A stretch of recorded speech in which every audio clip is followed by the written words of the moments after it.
sensational Speedway! This is what the Elite League is all about. Every race crucial now. It's going to go down to the checkered flag.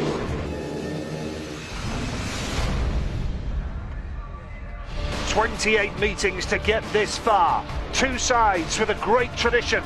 Two sides with hunger and determination and ambition to lift the league title. A big crowd in Manchester tonight, waiting for Elite League Speedway. The first time the playoffs have been here in Manchester Bellevue in a decade. Some of the world's top stars and top British youngsters ready to do battle in what promises to be a dramatic semi-final first leg here in Manchester tonight. What a meeting in prospect here at Kirkmanshume Lane. It's the Bellevue Aces and the Swindon Robins. 15 heats coming right up.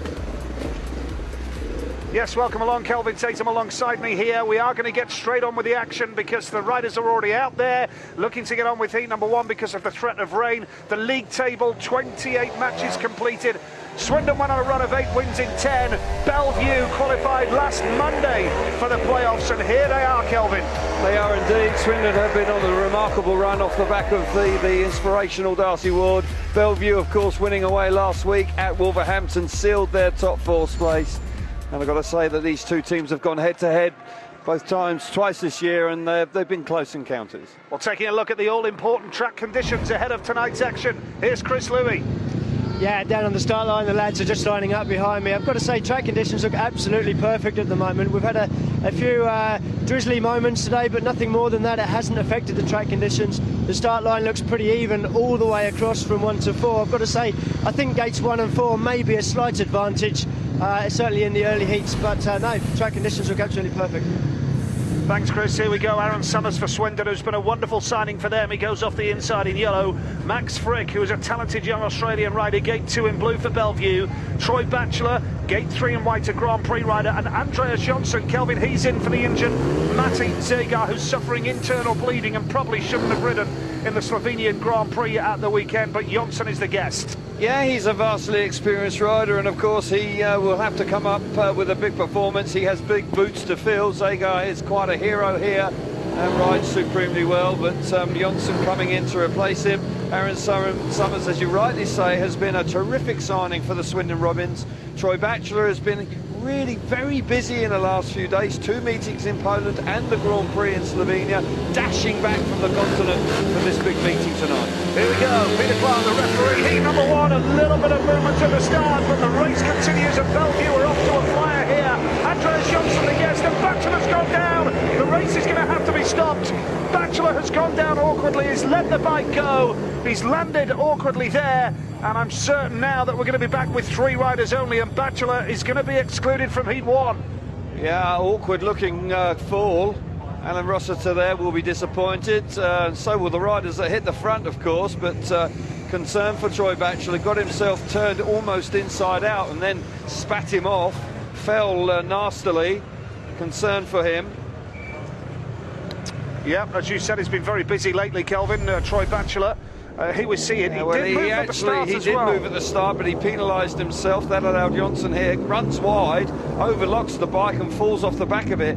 He should be okay. He should be okay from that, unless he's been very unfortunate when he slips off the back of the bike. It turns inside out, stalls the engine and then spits him off. White has been excluded, which is no surprise there, but far from ideal for Troy Batchelor and the Robins with the exclusion in the first corner. He's had 2 playoff meetings on Friday and Sunday in Poland, and the Slovenian Grand Prix just squeezed in on Saturday, where he dashed in and out of the country, but very unfortunate first corner for him. Yeah, a lot of travelling involved for Troy Batchelor over the weekend. Thankfully, he's walking away, which is good to see. 3 riders only for the restart. Confirmation that Troy Batchelor is excluded from heat number 1. And Chris Louis is down there. Yeah, just down trackside with Alan Rossiter. Alan, not the start you wanted, and obviously Troy going out of heat 1, but how is he? He looks okay. I think he just give himself a little bit of a wind in there, but yeah, no, I think he penalised himself then at the start there. I think he moved and then he pulled it back, and as it went. at the start of a two-legged semi-final, that's really not what you want, any injuries. But as you said, he looks like he's okay. Not too popular here with the Bellevue fans, though, it sounds. Well, I don't think it's Troy. I think it's me, actually, after my comments this morning. Yeah, obviously you weren't happy with Matty Zagar not being included in the side, but I mean, he is quite badly injured. Yeah, I know. As I've said, I made an apology and I made it public, and I apologise to him. I can't do no more. But the thing is, when you have teams previously, when riders don't ride on the Wednesday and ride in the Polish playoffs, that was a bit brought on my frustration when people don't take this league seriously. Okay, well, thank you. The riders are coming out for the rerun of P1, so good luck. Cheers. Yeah, Alan Rossiter was actually shown on the big screen here on the back straight, and the Bellevue fans on the home street gave him the big boo, and he's getting the boos as well as he's making his way back towards the pits here. He has issued an apology this afternoon to Matty Zagar for the comments that he made, where he just really said that he was frustrated that some riders who can ride at a weekend can't ride on a Monday. Zagar, to clarify, by the way, is suffering from internal bleeding. He's had to have more blood drained since riding in the Grand Prix at the weekend, and Alan Rossiter hence has issued that apology. Here we go. Aaron Summers off the inside, Max Frick off 2, no rider off 3, and Andreas Johnson off the outside. Huge pressure on Aaron Summers for Swindon off gate 1 now. Absolutely, and a great opportunity for the home team, of course, to steal a march on the opposition. Johnson had made a good start initially in Heat 1. Gate 4, as Chris Louis was saying, that he fancied that there was a little bit of extra grip there, and Gate 1, so Aaron Summers in the second time of asking will be hoping to try and get a real big jet-propelled start and get to the front. He's been a very good signing. He's been riding for the Glasgow Tigers. Didn't get picked up by an Elite League team early on. Here we go. Yep, second time of asking then, who is going to hit that first turn? It's again Bellevue. Andreas Johnson in red, the man in blue here is Max Frick, with Aaron Summers at third place right now. The perfect start for Bellevue, with AJ, who rides for Lakeside Hammers in the Elite League. They finished at the front of the table this year, but good to see Andreas Johnson back in British racing for sure after a long absence from racing in this country, and this is a perfect start for the Aces. Just what they needed, and this will settle the nerves, certainly settle down the home crowd, who will be feeling nervous because Swindon have given them a real close run here on 2 occasions this season. Johnson makes no mistake. Max Frick out of gate 2 made a good start. Summers is trying very hard in third place, but can't really look, unless Frick makes a mistake. I think Summers is going to find it very difficult to get into second place, but Johnson coming in for Zagar is comfortably out in front.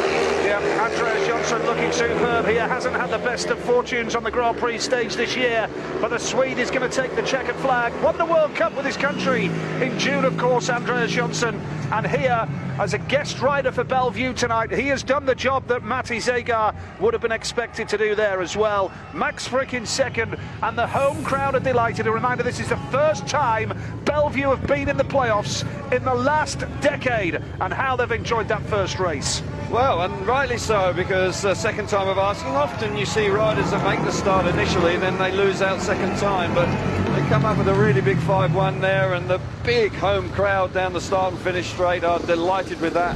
And as I say, that sort of result in Heat 1 will just settle the nerves nicely. Johnson, Frick and Summers 5-1 in favour of Bellevue over the Swindon Robins, and the riders are out on the track for Heat 2 already, keen to get on with it, with rain threatening all around Manchester. Tapes up, second time of asking. I thought Summers might be able to make a better start than that, but he spins up and Max Frick gets the better of him. Johnson round the outside is comfortable again from the tapes into the first corner. The 2 Australian boys battling hard, but it's a pretty straightforward 5-1 from this point. But as I say, how it was done is not really important. The result was important here, settles everybody down, sets the tone for the night, celebrating in style, the ideal start.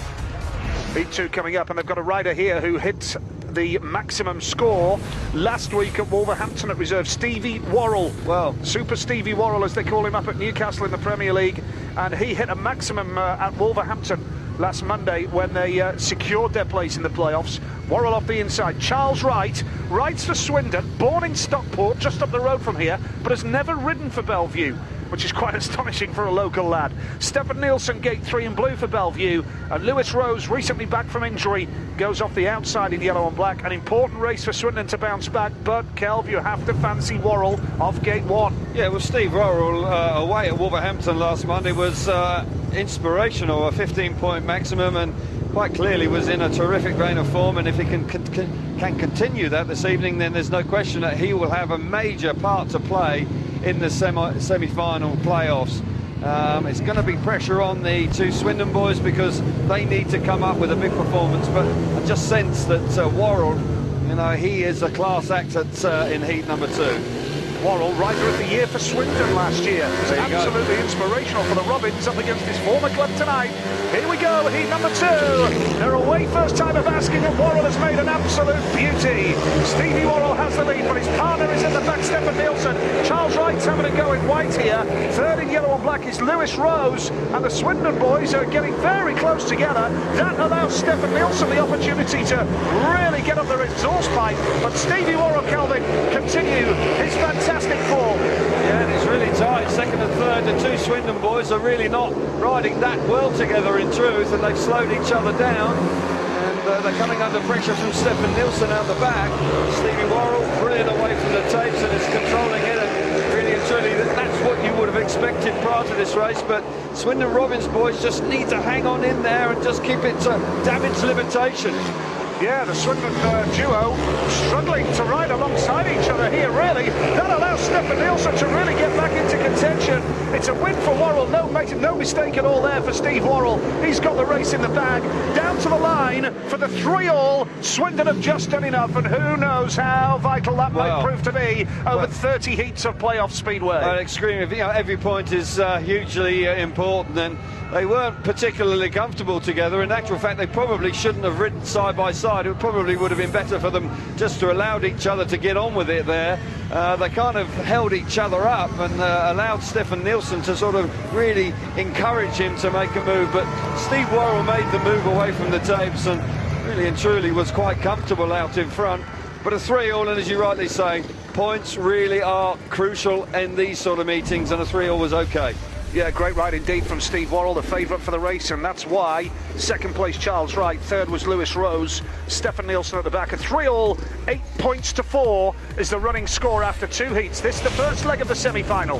Tapes up and clutches are out, and it's Worrell on the inside, red helmet colour, that makes the best of it to the first corner. He allows the bike to drift right up wide, trusts the equipment, and it roars down the back straight. He's got a very good style off the start line, Mr. Worrell, and he proves it here. It's a messy ride from the Swindon boys. They didn't really gel here very well, but somehow they managed to get the second and third and keep it to a 3-all. But that's a classy looking rider out in front, Worrell, and I expect to see a lot more of him in that position because, as I say, he's riding very well.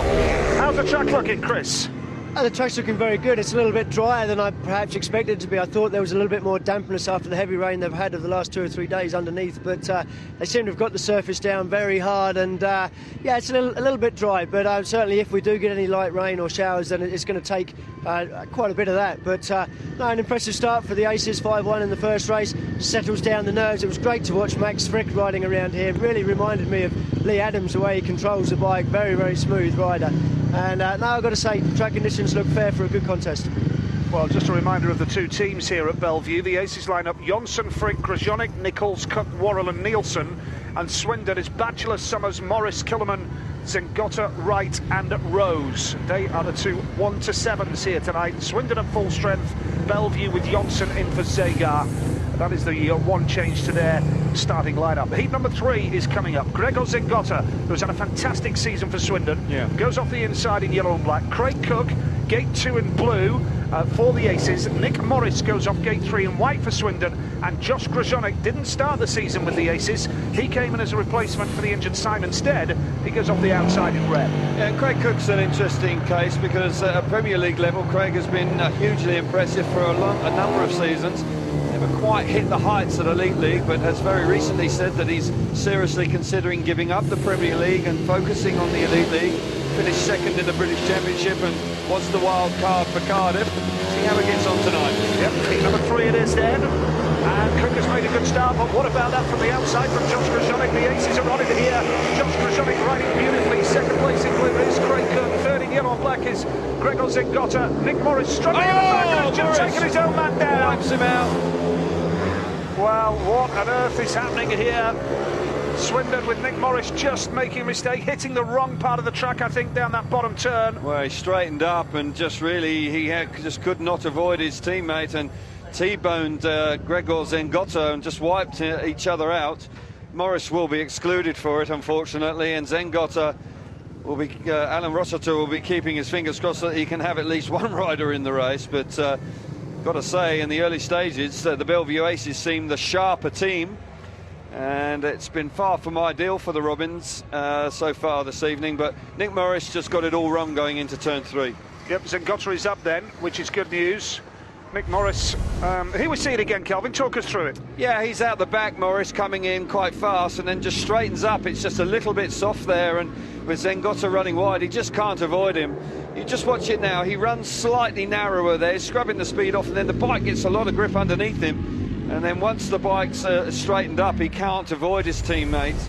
And unfortunately for the Robins, it's a rather embarrassing first lap there with both of them coming down, but good news for Zengotto, he's up and about, and he looks fit and should be able to take his place in the rerun. And just before I finish, Zengotto is an interesting case because they changed the team for Darcy Ward to enable them to push for the playoffs, and Zengotto was under a huge amount of pressure but kept his place with some outstanding performances. And really and truly, he's been an unsung hero for the Swindon Robins this season, Zengotto. He certainly has, and it was a tough call because Alan Rossiter is the Great Britain manager as well, and he had to release a young British rider in Kyle Howarth. Yep. But I think it's proved to be the right decision where Alan Rossiter is concerned, because this fella, yes, Zengotto, has been magnificent. Now he's walking back to the pits. His pit crew will have a little bit of extra time to get ready for the restart, where there will be 3 riders only once again. Swindon really not helping themselves tonight in the opening 3 heats. Grzonik, Cook and Zengotto will be the lineup. Now, Mark Lemon, the Bellevue manager. Let's hear from him with Chris. Thanks, Nigel. Mark, you made a late surge for Bellevue into the playoffs, but it's almost like starting again once you get there, isn't it? Yeah, absolutely. Obviously, first goal, first main target this year was to make the top 4. We've achieved that. You say it was a late surge, but we had a really slow start because of the inclement weather at the start of the season. So we had a backlog of fixtures to catch on, and we've hit the playoffs probably the right time. Reading your programme notes, you made a lot about the mentality of the club as a whole when you came to the club at the beginning of this year, and you seem to have made a difference as the season's gone on, for sure. I mean, the guys obviously only had two races so far tonight, but they really do look focused and sharp. Yeah, there's a whole vibe, nice vibe around the place now. Obviously we've got expectations to go next door, but it would be very foolish to go there not on a successful season. So it's vital that we had a good year this year, and we get our blueprint right to take to the new stadium. And I think that's been quite effective in showing the proof in the pudding that we've got our blueprint just about right. Track conditions, we've had a little bit of inclement weather over the last few days. Obviously today has been okay, but has that changed the track conditions from what you guys would normally be used to? I mean, it doesn't look too bad out there. It's Manchester weather, we're used to it, so it's pretty standard for us. Obviously there has been a little bit of lying surface water on the track. It's probably thrown out some tricky conditions, which is not what we're used to, but as you're aware, Chris, in Speedway there's a lot of variables to contend with, and tonight makes no difference just because it's a playoff. Your boys are making a good job of contending with them. Okay, so far so good. Great stuff, thanks mate. Nice one. Well, Mark Lemon can talk about the Manchester weather, but this is the one playoff tonight that has survived. Coventry called off, and the right decision to cancel it as well. Heavy rain throughout the Midlands this afternoon. So here we're just pleased to have Speedway racing. 2 heats gone. It always happens as well when you try and get a move on with things, don't you, Kelvin? And to try and beat the weather, because there is a forecast for rain to come in late. It always happens, doesn't it? You always get delays. Yeah, you do, and it's unfortunate because we are under pressure with rain all around the stadium, but fortunately at the moment we haven't got any here. Yeah, just a bit unfortunate for Nick Morris there, just running in a bit hot and getting a little bit of a gooey patch there on the inside and the bike straightening up. But Mark Lemon, of course, was a quality rider. He's the national team manager for Australia as well, so I think he's made an impact here at this club as well. I think he's been able to really relate to riders. I think it's been tough as well for the home team because they've had a lot of rain-offs and they've gone long periods of time without racing. So they've done very well to make the top 4. Yep, we've got the Great Britain manager Alan Rossiter, we've got the Australia manager Mark Lemon, 2 international managers in charge of their elite league clubs here tonight. A test for Rossiter now. He's got to try and gather his troops and just keep the spirit going here, because it's been a tough start for them. Yeah, we're seeing your captain get it all wrong in the first corner in the opening race. that's far from ideal, and of course the home team then got a 5-1, and that really does help enormously. There's plenty of work going on there with Zengotta's equipment having some attention from Peter Kilderman and one or two other riders as well, so plenty of all hands on deck again there to try and get that motorbike ready for the rerun. And Zengotta's under pressure because even though we're at the very early stages of these two meetings, you can't really afford for the team to really run away with it. So Zengotta, who has ridden really nicely, he goes about his job, takes it very seriously. He's a real good professional. He's come on leaps and bounds this year, not only here, riding in his home country as well. He's picked up a really good job there as well. So Zengotta needs to come up with a big start here. Well, just a reminder, the first leg of Coventry Pool is this Friday night, and then next Monday is the double header for the second legs, Swindon versus Bellevue, the reverse of this. What sort of lead will Bellevue be looking for? I reckon around 10. What are your thoughts, Cal? I can't disagree with that. I think more than that, I think they'd be delighted. Less than that, I think it keeps it very, very exciting for the return leg.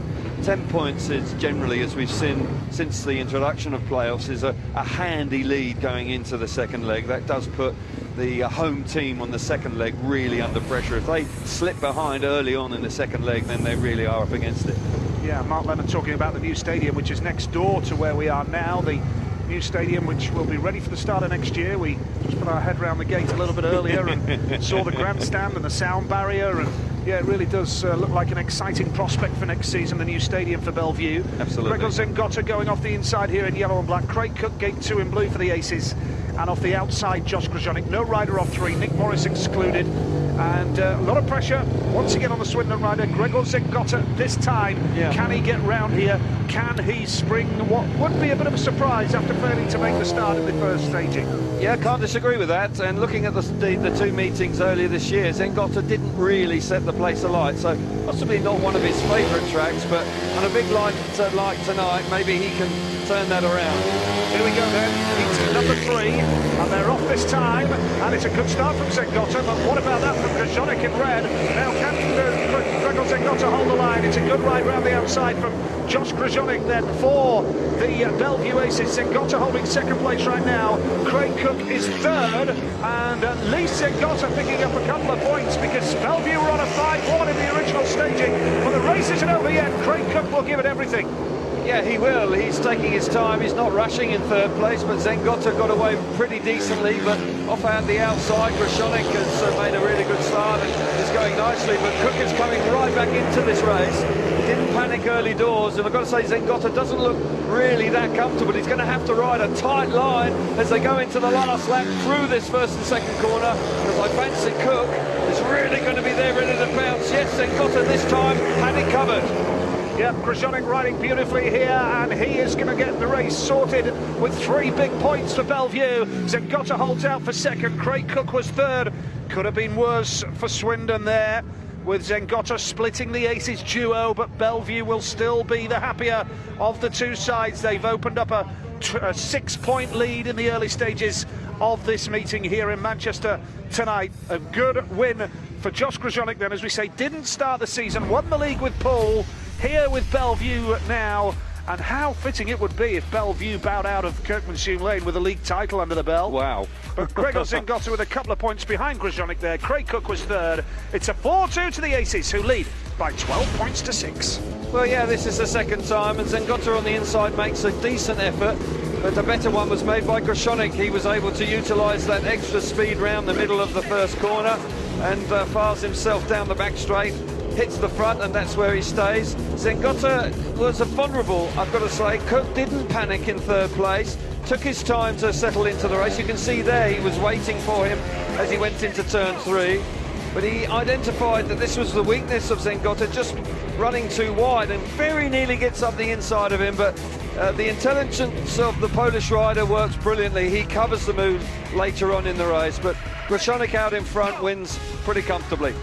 Yeah, good ride from Josh Grzonik. We're straight up to heat 4, getting on with it, because as we say, there has been rain around Manchester. In fact, just around the start time, reports were that about 3 miles away from here there was heavy rain around, and there is some rain forecast in here. any time now, has to be said. So let's hope that it just hangs out for an hour and a half or so. Steve Worrell, now it's a reserve switch here. Steve Worrell has come in for Bellevue to replace Stefan Nielsen. Clearly Mark Lemon hoping to hit Swindon hard early on. He's off the inside. Lewis Rose goes off gate number 2 in yellow for Swindon. Scotty Nichols, gate 3 in red for Bellevue. 1 league titles with Coventry, of course. Peter Killerman going off the outside in yellow, had another fine Grand Prix, continued his amazing record, Kel. 10 Grand Prix, 5 finals. Absolutely fabulous. And Peter Kilderman has won a Grand Prix this year, his home Grand Prix in the new venue in Horsens. And quite an incredible night it was. He rode brilliantly at the weekend with the fastest race time in Slovenia. And this man is quite a sensation in the Grand Prix, of course. Started the season with Swindon, did a couple of meetings and then opted out. But as soon as Darcy Ward was injured, he was called up and didn't hesitate. Yeah, well, actually, of course, it was the Polish star Adrian Madzinski. Peter Killerman helped out. Then Peter Killerman stepped down when Madzinski came back briefly. Yep. Then Darcy Ward was signed, did 10 matches for Swindon and hit double figures in every meeting. It really was an inspired signing, Darcy Ward, for the Robins, and we continue to wish him all the very best. Here we go, heat number 4. Great start, Steve Worrell. Gate number 1. Has he got to that turn? Yes, he has, and Kilderman almost off the bike. Nichols is through. Is there any room down the back straight? This is a good race. Contact going into turn 3. Peter Kilderman, who made a good start, ran all too wide in the first corner. Then, well, in actual fact, Kilderman comes off as well. Probably panicked a little bit down the back straight, and he came roaring up the inside of Steve Worrell. There could well have been contact as they went into turn 3, but I get the feeling that Peter Kilderman could be excluded here, and that would compound the start to this meeting. A disastrous start to the meeting for the Swindon Robins if Peter Kilderman is excluded. Worrell, of course, was there, took the opportunity to get back in the thick of it as they went down the back. So here we see it again. Kilderman's gone too wide, chopping to the inside, charges up the inside, gives him a nudge, gives him another one. Worrell had no choice to go down, killed Kilderman to go out. Well, here we see it again. Watch it now, it switches to the inside, charges up the inside of him, just pushes him too hard, leaves Worrell with no choice but to get off the bike. Okay, so for you, it's a simple decision for the referee. Is that what you're saying? Absolutely. And Killerman goes down as well. It was a messy entrance to turn 3, put it that way. Well, I think that's being kind. He hits him there and then he takes his leg away, and Worrell's got no choice. He has to go down. Referee hasn't made a decision yet. He's watching this. In fact, he has now. Peter Killerman has gone. Peter Killerman is disqualified. The white exclusion light is on, and it is all going Bellevue's way tonight, Kelvin. Indeed it is. You know, Troy Batchelor getting it wrong in the first corner is very unfortunate. He just touches his left leg there as they're entering the third corner. That unsettles him. He then touches him again now. And then Steve Worrell's got no choice. He's completely off balance and he slips off the bike. It's a long back straight. They're carrying plenty of speed. Worrell just slips into the fence. He's okay. And Kilderman also falls off subsequently just a few yards further on. Bellevue fans delighted with this because on form you would fancy Nichols and Worrell to hit a 5-1 against Lewis Rose. With all due respect to Lewis Rose, you would fancy Bellevue for a 5-1 in Heat 4, yes, and that would give them a 10-point lead. Yeah, and that's not what the Robins were looking for. It's been a disastrous start for them. So, yeah, it's all going the way of the home team in the early heats with mistakes from the Swindon Robins. You know, Nick Morris and Troy Batchelor falling off. Peter Kilderman, unfortunately, just being a bit over-enthusiastic. Here's Chris Louis with Alan Rossiter. Alan, 3 heats gone, 3 fallers. Definitely not the start you wanted. You're going to earn your money tonight. No, it's not going our way at the moment, but still plenty of time to come back. What do you say to the lads at this point? I mean, you're having fallers. They don't really look fully focused, not as much as they need to be on a night like tonight. What can you say to them? They just got to sharpen themselves up a little bit and make sure, you know, we don't make silly mistakes like we're making at the moment. There is a way back into this meeting. We're only 3 heats gone. As you said, you know, the lads can do it. What exactly are you going to be saying to them when they go out on their bikes, though? I'll be giving them a bit of a rev up now. You know, 3 heat leaders down in 3 heats is not the best of starts, is it? Thanks, Alan. Cheers. Well, Alan Rossiter understandably looking a little bit disappointed there, and when you consider we're up to Heat 4 and they've lost Batchelor in Heat 1, Morris in Heat 3 and now Kilderman in Heat 4. You can ill afford to do that, and although he's saying that there's plenty of time, it's far from ideal. you've got to remember also that those riders haven't really completed races, have they? Between the three of them, they didn't complete a lap. So effectively, when they come out for their second rides, it's like they're starting the meeting. Scotty Nicholls coming out, of course, he's been a busy man. He's been away in Poland over the weekend, riding in the second division playoffs in that respective league. But he had a lull, Nicholls. He started the season like a house on fire, then went through a period of time where he just couldn't get double figures at all. But just recently, he seems to have found the key and he's got his form right back. And I think Mark Lemon adhered to it, and in the interview earlier on, just saying that his team just seemed to be coming into the playoffs in good form. Yep, Nicholls, part of the Coventry side that beat Bellevue on the way to the league title all those years ago. And Bellevue, who moved here in '87 from the old Hyde Road. So that was a great move to save the club. Well, Peter Collins was obviously very instrumental in actually making it possible for the Speedway to continue in this part of the world. Yep, and the late John Perrin as well. And now they're on the verge of moving to the National Speedway Stadium next door here at Kirkmanshire Lane. Big opening night, grandstand sold out already next March, we're told. That's going to be a huge night. It will be indeed, and they've got some world-class riders already signed up. Nicky Pedersen, Greg Hancock, those are the sort of calibre of riders that will be appearing here next season on the grand opening. So, yeah, keep your eyes out for that. We're now settling down for heat number 4. It's been quite a long, drawn-out process so far, but here we go again. Yep, and here we go. The favourites are Bellevue for a 5-1 here. Nicholls has gone wide early on. Steve Worrell is there once again. They're on a 5-1. Lewis Rose is having a go here, to be fair, but you'd expect Nicholls and Worrell to have too much strength and speed for the Swindon man here. Looking good for the 5-1, which would give them a 10-point lead after only 4 heats. But that would present Alan Rossiter with the opportunity of a tactical ride for one of his Swindon boys to go for double points. It would indeed, and no surprise to see the two Bellevue boys out in front. Nicholls looks pretty comfortable. Once again, Worrell riding supremely well, and when you've got a rider down at number 6 that can ride like this, it makes the difference between winning and losing. Could be hugely important over the 2 legs, but once again, yeah, they're completely in command of this and moving 10 points clear, giving food for thought for Mr. Rossiter back in the pits. Yeah, Rossiter is going to have to pick his moment. Heat number 4, as we predicted, big 5-1 for Bellevue.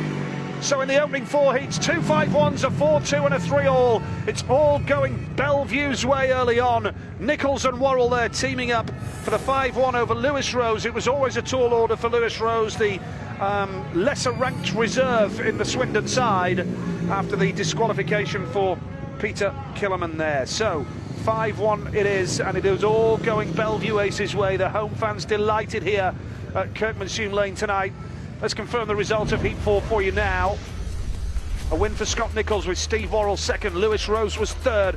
Peter Killerman excluded. A 5-1 to Bellevue, who lead by 17 points to 7.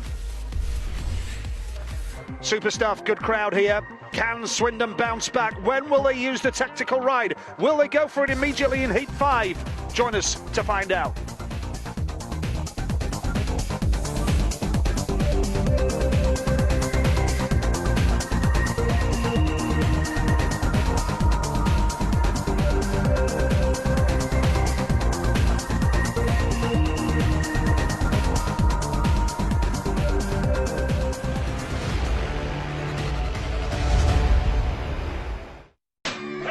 Feel like I'm an astronaut.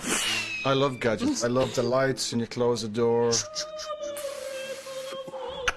Papa, go! You get in your car, she's sitting down.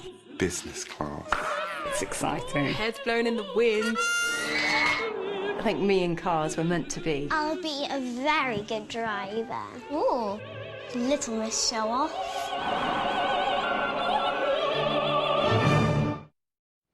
What are you responsible for? 23 tons and 5 foot of rubber.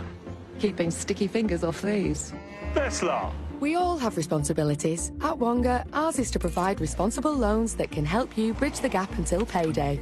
Simply choose how much you need and for how long. And if you pay it back early, you'll save money too. So visit wonga.com now to find out how we can help you. No hidden fees, representative 1509% APR. Wonga, credit for the real world. We're going to hold a corporate event. bring more high-income athletes to the company. Hey everybody, it's party time. Deep down inside, you was straight hustle like the rest. Dwayne Johnson stars in brand new Ballers, Tuesday from 10 on Sky Atlantic HD.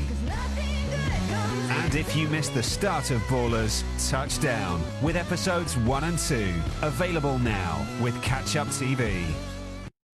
I've got the blues, and I'm going to sing about it. Lenny Henry's Got the Blues starts Friday at 10 on Sky Arts.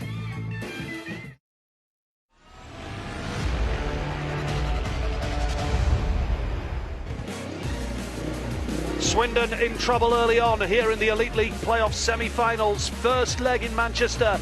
They've had 3 exclusions. They're 10 points down. Alan Rossiter with the team having a chat. Bellevue in control. 10 points up, 17 points to 7 here at Kirkmansham Lane. Second leg at Swindon next Monday night. They're up, ready for action for heat number 5, and it doesn't get any easier for Swindon. Max Frigg and Stevie Worrell, unbeaten between them. And it looks perhaps as though Stefan Nielsen may be coming in here. We'll confirm that for you, but it's Aaron Summers and Charles Wright. Looks like Steve Worrell. Yeah, Worrell staying in, yeah. Yeah, he's going back-to-back heats, and quite clearly Mark Lemon wanting to use Worrell early on to really cement the charge they've been on. They really have hit the Robins very hard, although the Robins have made hard work of it with some mistakes from 3 big guns in the opening 3 heats. But Steve Worrell, we spoke about him at the beginning of the programme, about how pivotal he could be, and so far it's proving so. He's had 2 excellent performances so far. Yeah, well, Bellevue have got Swindon on the ropes, and they have to keep firing the punches. Exactly, Simple as that. Heat 5 it is. Max Frick off the inside in red. Gate 2 is Aaron Summers, who's been a good signing for Swindon. Goes off gate number 2. Stevie Worrell going off gate number 3 in blue. And Charles Wright goes off the outside in yellow and black here. Another opportunity for Bellevue off gates 1 and 3, but Swindon needs Summers to come to the table now. They do, and he looked okay in his opening ride, but nothing special. But he's a tenacious rider. He's a real trier, and I expect him to give it his all. But Max Frick, I've got to say, is a really good Australian rider, and is really progressing quite nicely. It's going out of the worst gate, but it's very early days, and I'm sure we'll see some winners from gate 2. But Max Frick there, he could be the big danger man for Aaron Summers. Swindon need to bounce back and quickly. Summers has made a lovely start from gate number 2. Charles Wright is trying to go around the outside, and he's just nipped around Max Frick beautifully. This is more like it from Swindon now. Can they hold on? They're going to come under severe pressure. Summers has the lead. Charles Wright, the local lad from Stockport, is in second place right now, being charged hard by Max Frick. Swindon on a 5-1, but a long way to go. Yeah, well, this is a surprise, bit of a turn-up. It looked like it was going to be all one-way traffic for the Aces, but all credit to the Robins here, particularly Summers. He's out in front, he's pulling away. Charles Wright is coming under all sorts of pressure with Max Frick very nearly running in the back of him and then running too wide. Steve Worrell is out the back. Summers has got this with a lap to go. Can Charles Wright hang on? He's under immense pressure. Yeah, but he's doing a superb job here. Summers has gone. He's going to become Swindon's first race winner. Can they get the 5-1, the Robins? Ace is ready to pounce, but Swindon get a 5-1 and claw back 4 big points. And great character from Aaron Summers and Charles Wright to claw it back there in heat number 5. Wow. Still 25 heats to go of the 2 legs of this semi-final. A long, long way to go. Well, what an excellent ride that was. We saw the gate stats there just before the race started, and nobody had won a race from gate 2, and Aaron Summers flew away from the tapes and won really very comfortably, but that man was the star in second place. Charles Wright, under all sorts of pressure from Steve Worrell and Max Frick, hung on really admirably, and that's a hugely important 5-1 for the Robins. Summers, Wright, Worrell, Frick, 5-1 Swindon. Bellevue 18, Swindon 12, and of the first 5 heats we've had 3 5-1s, 2 to Bellevue and an at-1 to Swindon. It was indeed, and as hard as the Aces tried here, they really had no answer at all. And it's all about Aaron Summers, number 2, white helmet colour. He made a perfect start out of gate 2, huts the inside, has a look for his teammate down the back straight, but not a lot of team riding going on here. Summers is out in front and going really hard and wins comfortably, but Charles Wright in second place, well, he deserves a medal. He really rode very well there. Didn't always look as comfortable as he might have wanted to be, but he hung on, and it was a significant 5-1 to the away team. Let's get some reaction with Chris Louis. Yeah, down here with race winner Aaron Summers. Aaron, you made that one look easy. You kept in contact with Max in Heat 1, but you got your revenge there. Yeah, it's a little bit sharp with the bike in the first one and just killed it a little bit there and made the start, and it worked. You had a team meeting during the break. How did that go? What did Alan Rossiter have to say? We're letting it slip too much, so we had to get our act together, and hopefully that started it. It's early days. I mean, you've pulled 5 points here, you've pulled 4 points back on them, you're just 6 down, so a long way to go yet. Yeah, definitely. It's only early doors still, so hopefully we can keep going. Great stuff, well done. Hey, Oaks and Centre. Yeah, good stuff from Aaron Summers. Both matches in the league here at Cookmanshulme Lane had plenty of drama, shall we say. Bellevue got a 2-point win over Swindon in May, with the last gasp effort from Matty Zagar. And in August, one of the most dramatic meetings of the season, Bellevue won 48-42, despite Zagar crashing out in his third ride. The Swindon last one here in July last year. Now, here we go with heat number 6. Troy Batchelor off the inside in white. Josh Grzonik goes off gate 2 in red. Gate number 3 is Gregor Zengotta in yellow and black for Swindon. And Scott Nichols off the outside in blue. Question is, how much has that 5-1, Kelv, boosted Batchelor and Zengotta for this race? Well, it needs to have boosted them, because Troy Batchelor, of course, hasn't done a lap yet. He only made the first corner and then turned himself inside out and sort of got off quite awkwardly. But he'll be very keen to try and make a much better fist of things this time. Of course, he's coming up against 2 riders that have won races in the Bellevue pair. Grzonik and Scott Nichols were terrific in their opening rides, and both of them won theirs respective heats. So once again, the Swindon Robins will come under pressure. Zengotta, you know what you're going to get from him. He's coming out of gate 3. You know you're going to get 100% effort, but no easy task, because the 2 boys from the home team were in fine form. Here we go, heat number 6, 18-12, in favour of the home side Bellevue. Batchelor has made an absolute flyer from the inside gate. Now Nichols is going to try and come hard around the outside, but Batchelor holds the advantage right now. Second place here in blue is Scott Nichols. Josh Grzonik is third, and the man at the back, Gregor Zengotta, in a bit of trouble there. But I thought, Kel, Troy Batchelor had a little bit of a nibble at the start line there. Well, possibly when we see the replay, he may well have got away with it, anticipating the start, but nonetheless, he's out in front. He's getting the better of Nichols, who won in fine style. Grzonik is in third, and Zengotta out the back. But all credit to Batchelor. He's had a really very busy weekend indeed. A disappointing opening ride where he got off it, but has responded very well here. He's showing good character, leading the team. He's the captain of the team, and he's pulling away out in front. Exactly what the doctor ordered from Mr. Batchelor. Well, there's a lot of talk about starts in Speedway of late, and I know certainly with Coventry and James Sargent, they feel as though he's targeted by referees. And it'd be interesting to see a replay of that start. But Troy Batchelor, give him credit, he's won the race. Give Swindon credit, they're hanging on in there. Bellevue still hold the advantage. And now, after 6 races, Swindon are starting to win heats and keep it close here in the first leg of this playoff semi-final. Troy Batchelor, much needed win for him there, Kel. It was, and I've got to say that, after such a desperate start from their top performers in the opening 3 heats, Troy Batchelor, as I said in commentary, shows great character and real good focus, and comes up with a very impressive ride. Scott Nichols second, Josh Grzonik was third, Gregor Zengotta at the back on that occasion. A 3-all, 21 points to 15 is the scoreline in heat number 6. Here's the start. Let's take another look at it, Kelv. Here we go. Yeah, he moves a bit early, gets away with it, doesn't he? And there's no doubt that Grzonik misses it completely, and I do think that he's just a touch eager there, but he gets away with that one. There he comes, roaring into picture. Nichols is there, right alongside him. As they go around the first corner, Batchelor's just got his nose in front, squeezes up the Bellevue Aces man as they go down the back straight, and leaves him enough for a racing room, but there's no way he's going to be able to get round him from there, and Batchelor pulls away. Zengotta out the back, he can't land a blow, and it's a 3-all as they come to see the checkered flag, with Nichols in second and Grzonik in third place. But Troy Batchelor, as I said, I've said it a couple of times, I'm saying it for the 3rd time, that was a very impressive ride. Much needed win for Troy Batchelor. He's with Chris. Yeah, I think Troy would agree with that. Troy, a much-needed win in that one. Going down in the first one, not an ideal start, but the team seem to be coming back into this meeting now.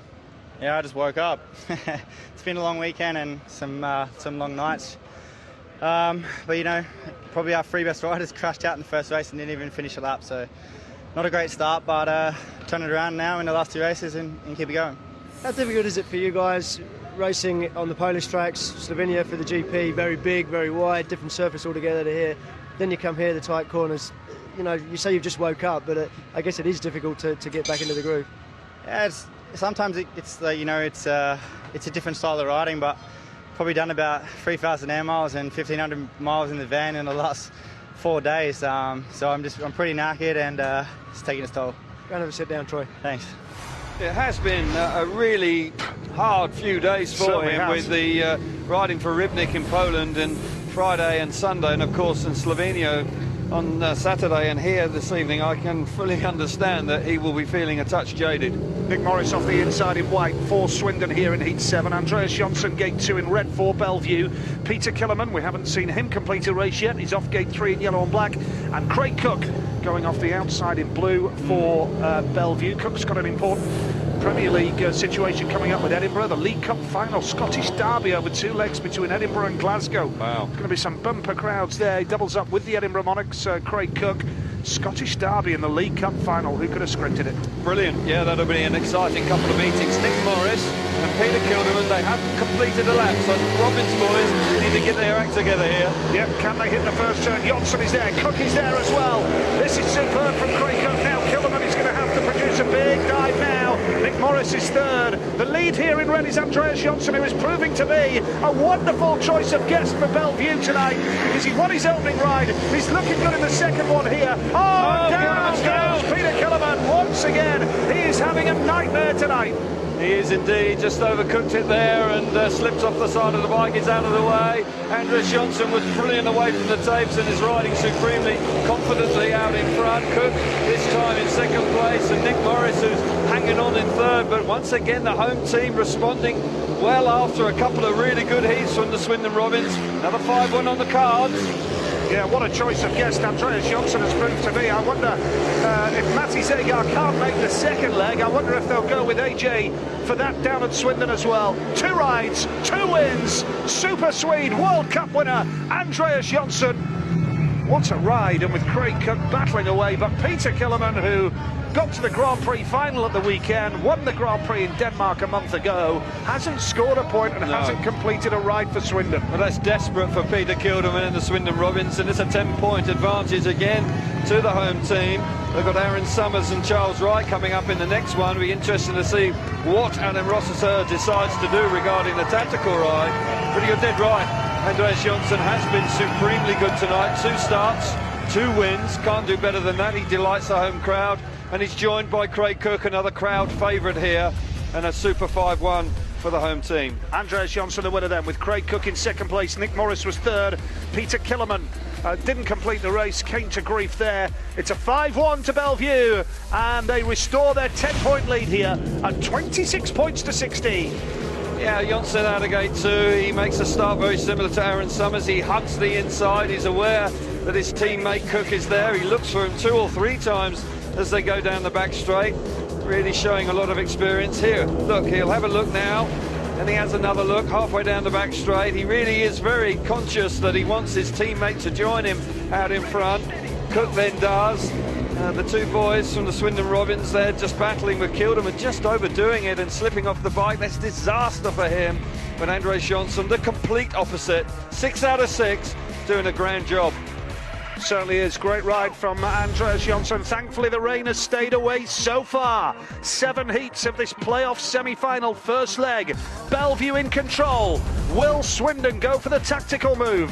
Find out when we're back with heat number 8 in a few moments' time.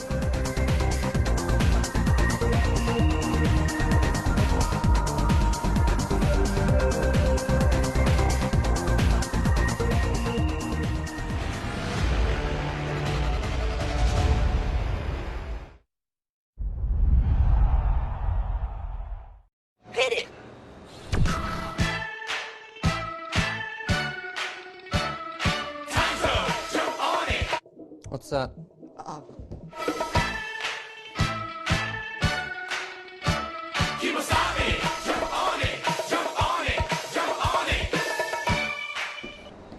Buy your car or home insurance through Confused.com and get a free Brian toy.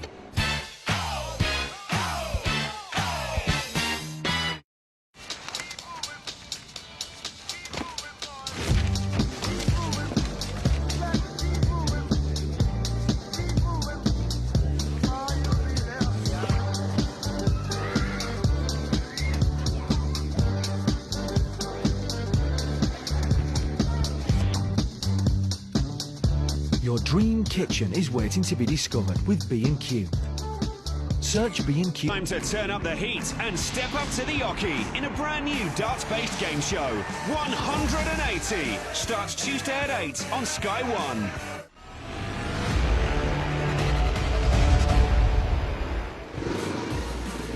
Welcome back to Manchester, where we have a Speedway meeting despite the threatening rain, and it's going Bellevue's way so far. The first time the Aces have been in the playoffs for a decade, and they've built up a 10-point lead over the Swindon Robins here. Bellevue Aces 26, Swindon Robins 16, and we're up to heat number 8. And vital that Swindon hang on in there. Alan Rossiter has not gone for the tactical ride. Maybe, Kelvin, he could be waiting and hoping that there's still only 10 down for the next race after this when Peter Killerman is in it, although he's not completed a ride. Not easy, is it? He's a world-class rider. He is a world-class rider. We witnessed that on Saturday night, so we know and understand exactly what he can do. But right now, the Aces are in the driving seat, and on paper again here, Scott Nicholls will be the favourite for this one, up against Aaron Summers and Charles Wright. Summers surprised us somewhat last time by jumping out of gate 2 and winning in fine style, but Nicholls is there this time, and he'll have to really dig deep this time. Charles Wright goes off the inside in yellow and black, has done a good job for Swindon so far tonight. Gate number 2 in red is Scotty Nicholls. Gate 3 for Swindon is Aaron Summers and Stefan Nielsen. He goes off the outside gate. This will be Stefan's second ride of the night. Heat number 8 coming up. Just a reminder that the state of play with the playoffs. This is the first leg tonight of Bellevue versus Swindon. Friday night at Brandon is Coventry versus Poole. Get along there if you can, and it's live on Sky Sports on Friday night as well from 8 o'clock. Then next Monday, both meetings on one night, the second leg of both fixtures. So we're going to be showing 30 heats of live Speedway from Wimborne Road, Poole against Coventry, and from the Abbey Stadium, Swindon against Bellevue. Then the final is the following week over 2 nights. On the Monday and the Wednesday, the grand final to decide the Elite League champions. Exciting time of year, Kel. Very much so, and weather permitting, I'm sure that we'll see that come to fruition. But right now, the weather has behaved itself, and it hasn't rained here, and we're enjoying a decent Speedway meeting. The home team are dominating proceedings with a 10-point lead as we come to the midway point. And somehow the Swindon Robins need to keep it at the very minimum this. They're going to have to try and sort themselves out in the second half here, because the first half hasn't been great. Heat number 8 it is. Bellevue looking to pounce with another race advantage here. Can they do it? Into that first turn, Nicholls has got there. That's a great start from Scott Nicholls. Look at Stefan Nielsen in blue having a go as well. It's round the outside of Aaron Summers, and now Nielsen is going to try and dive up the inside of Charles Wright. This is a bit of a surprise. Summers, who won his last outing, and now Stefan Nielsen piling the pressure on the Swindon man Charles Wright. He's come through, and Bellevue are on a 5-1, which would give them a 14-point lead here.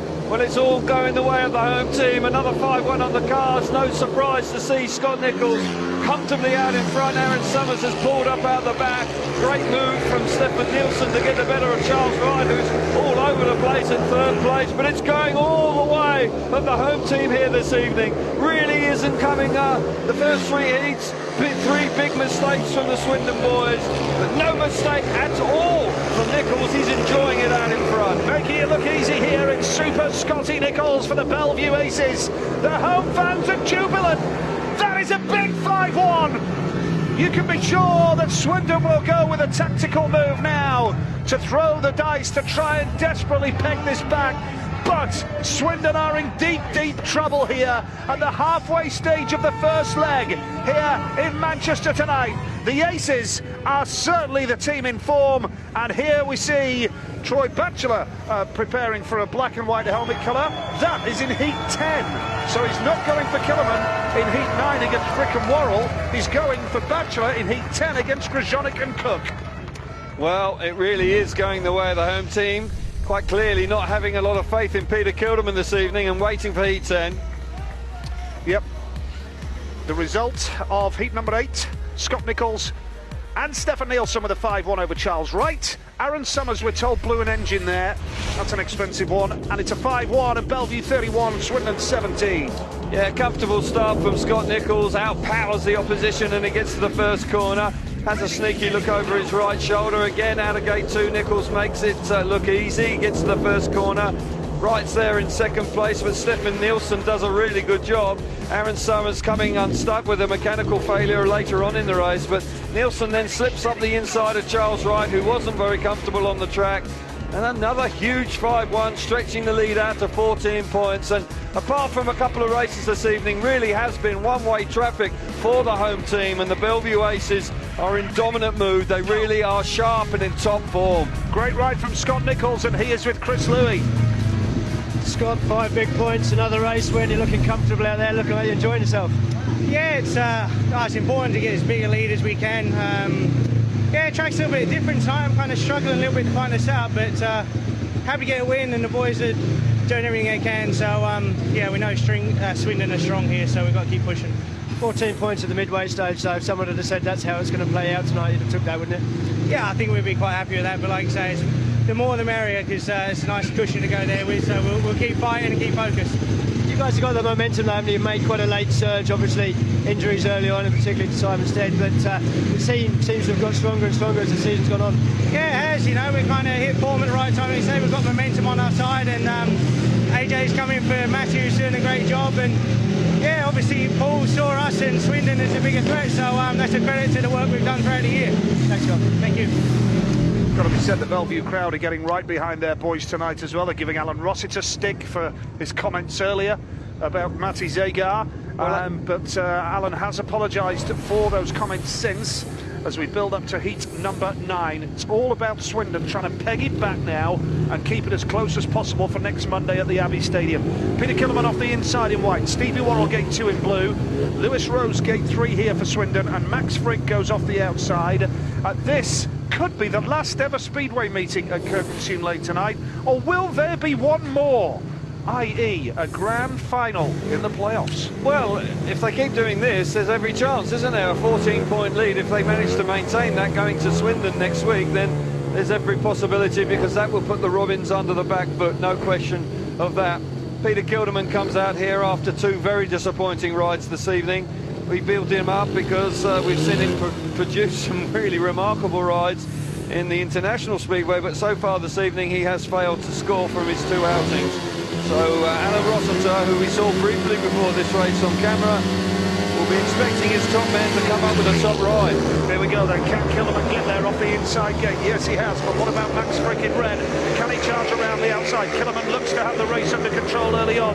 This would do Swindon nicely, because they're going to go with Batchelor for the double points in heat number 10. Any points Batchelor scores against Grzonik and Cook will count for double in the next race. This is more like it, though, from Peter Killerman for the Swindon Robins. Yeah, well, Peter this time has made a good start. It looks like he's just calmed down a little bit. He doesn't look completely comfortable, and Max Frick in second place is keeping him up to his work.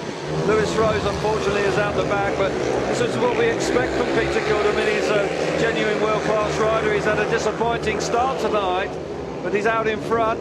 He isn't pushing quite as hard. He looked like he panicked a little bit in his first 2 rides.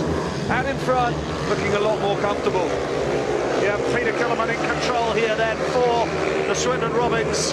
Another final in the Grand Prix at the weekend, and this is more like the Peter Killerman we know. Spectacular style and a good ride from him. Was involved in some real ding-dong battles with his fellow Dane Nicky Pedersen at the weekend, and we've seen some real duels between those two. And Peter Killerman taking the checkered flag, and a much-needed win from him for the Swindon Robins, his first points of the night. And now it's down to Troy Batchelor in the next to see if Swindon can peg it back. confirmation of the result of heat number 9. Peter Killerman the winner. Max Frick was second. Steve Worrell was in third place there. That's a 3-all, and that makes it Bellevue 34, Swindon 20. With 6 heats of this first leg to go, Swindon still in trouble. Well, as we say, you know, Peter Kilderman had a disappointing night so far, and he makes a good start after failing to score in his opening outings. Down the back straight he goes. Unfortunately for the Robins, Lewis Rose there we're looking at doesn't manage to get amongst the points. Kilderman on the inside, he hugs the inside and he powers down the back straight, and it's a super ride from the Danish rider. Let's head down to the pits and Chris Louis. Thanks, yeah, down here with Alan Roster. Alan, things haven't improved much, but we're in tactical territory now. Yeah, I've been hanging on and waiting just for the right time, because I always like to think we can get an advantage. So I was kind of waiting, and every time I went in, then we got that 5-1, and everybody's, oh, we should have done it there, like, you know. But I think we got a good chance here in this one, so I'm putting Troy in the black and white. He's out there with Aaron Summers. They've got gates 2 and 4. I mean, gate positions have been pretty even tonight, so no real advantage, not particularly taking too much notice of that. No, a little bit. I think 2 and 4 slightly better, but the inside gate from close to number 1 seems pretty good. You got to make a pretty good one. You're going to need a big response from the lads in this one. Yep, a nice 8-1 would be nice. Good luck. Thank you. Yeah, how an 8-1 would be nice for Swindon. That would half the deficit to 7 ahead of next Monday's second leg at the Abbey Stadium. This is heat 10 then. Troy Batchelor going for the black and white helmet colour. It's hard to see how they're going to win the meeting tonight now. They've left themselves with too much to do, and you would feel, Kelvin, that from Bellevue's point of view, it's all about what lead they can take down to Wiltshire next week. Well, if they can maintain a 14-point lead at the end of 15 heats tonight, I think it's job done. That would be a fantastic result. Of course, this is an opportunity for Swindon to close the gap, but they're up against 2 riders that will make it quite difficult. Yep, here we go, heat number 10, Josh Grzonik off the inside gate, Troy Batchelor going off gate number 2. Then it's Craig Cook off 3, and Aaron Summers is the other Bellevue rider who blew his engine in his last outing, and the 2-minute warning very much on. Well, we're still waiting for him. Don't say he's going to get excluded as well. Well, there's a last-minute drama here, and he could well be running out of time. That's not his bike. That is a Peter Kilderman bike. Looks like he's going on Peter Kilderman's bike, which is going to be a challenge in itself. It could be a very different setup. Is that less than 30 seconds? Yep. Yeah, so the clock is running down. It's been a really quite a messy evening for the Swindon Robins tonight, with crashes and mistakes. He's on his way. Should just about make that. It's tight, but fortunately the referee should give him just a little bit of leeway, and he'll be up at tapes very shortly. But coming out on a teammate's bike is not ideal, and unfortunately that's exactly the case for Aaron this time. Yeah, it must be hard, Kelvin, because I presume you've got to try and adjust the handlebars if you can and things like that. There hasn't been time for that. A different clutch setup, different engine setup, seat in a different position, so need a bit of good fortune. Here we go. It's all about Batchelor for Swindon. Can he make the start on gate number 2? He's made a decent one there. Oh, and Summers is all over the place, but he stayed on the bike. And now Killerman, Batchelor even, has got to try and come through, and he holds second place. But the lead is Grzonik. Great stuff from Josh Grzonik for Bellevue. And here comes Craig Cook as well. If Cook passes the tactical rider Troy Batchelor here, Batchelor will not get double points. He will only get 1. And Bellevue are really fired up here, Kelvin. They are indeed. Great effort from Grzonik out in front, doing a grand job, nullifying the double point scoring ride from Troy Batchelor. He'll only have 4 points as it stands, with Craig Cook all over it like a rash. And unfortunately for Aaron Summers on Peter Kilderman's bike, he found it very uncomfortable, particularly in the first corner. He was all over the place, but Grzonik is coming up with a really strong ride. Cook right round the outside, genuine pace, charges up the inside. Oh, it's tight going into turn 3. Yep, down to the checkered flag we go, and it's a 4-all. It's a shared heat. It's a win for the man in red, Josh Grzonik. Craig Cook was 3rd, that's 4 points for Bellevue.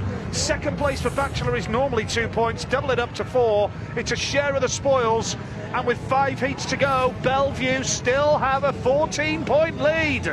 Swindon unable to make any headway through to that advantage. Well, it's just not their night so far for the Robins, and they're going to have to really dig deep if they want to keep themselves in this time, because with a 14-point lead, the Bellevue Aces will feel very confident indeed going into the meeting next week.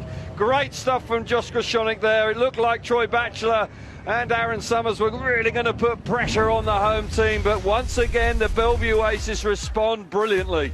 Yep, Josh Groshonik, the race winner there. Troy Batchelor second, gets 4 points for the fact that he was on a tactical ride, and that's the only time, by the way, that Swindon can use that, so that option is now gone. Craig Cook was third and Aaron Summers at the back. It's a 4-all, and Bellevue maintain their grip on this meeting. 38 points to 24 with 5 heats to go. And the race is all about Josh Groshonik, because although Troy Batchelor was up for the 6 points here, he just can't make a start. And Groshonik coming out of the first corner doesn't do his teammate too many favours there initially, but he hits the front and that's the way it stays. Troy Batchelor out of gate 2 just can't quite get there, and his compatriot Groshonik on the inside. Look at Summers there on Peter Kilderman's bike, all out of shape round the first corner. Here we see it again in the first corner, with battling with Cook coming on strong towards the middle part of the race, with Batchelor having to dig really deep to hang on to second place and trying to keep the damage to an absolute minimum. Smashing stuff from the Bellevue Aces this evening. They are the better team right now. Yeah, they are. They're in control of the meeting as well. We get some reaction now down in the pits with Chris Louis.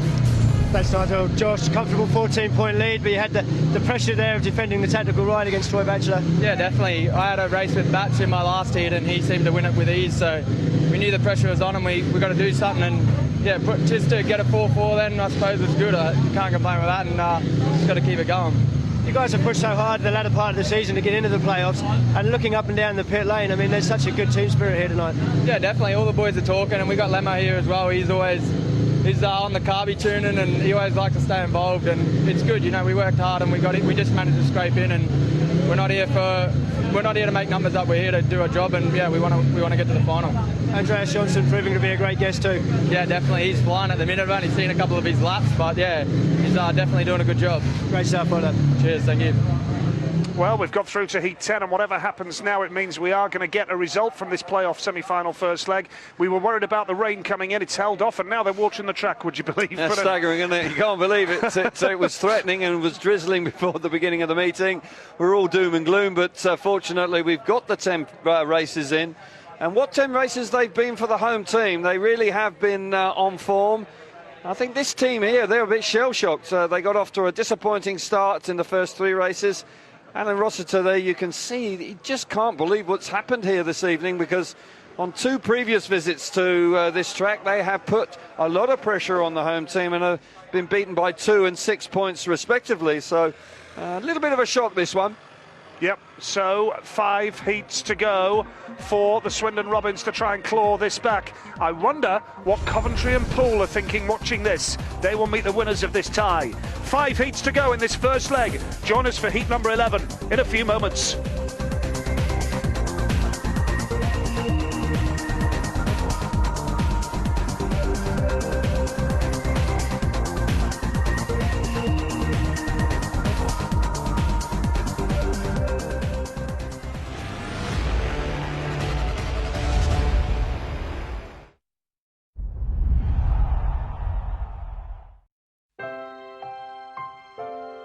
I'm that shrewd part of you that loves finding value, so I'm excited to see Travelodge's new.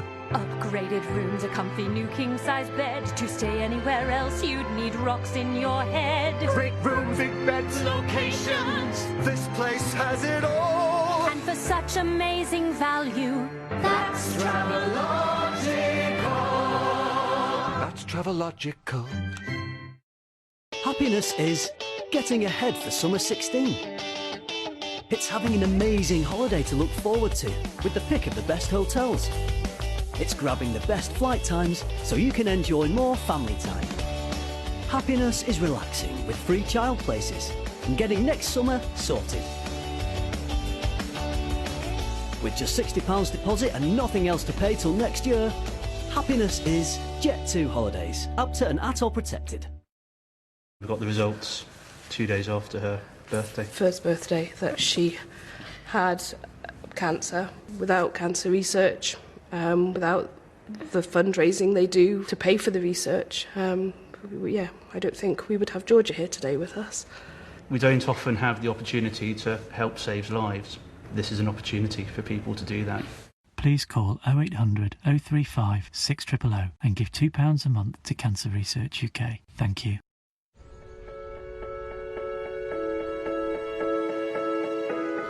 Sometimes you need to dig deep. During hard exercise, strong muscles are pushed to the limit.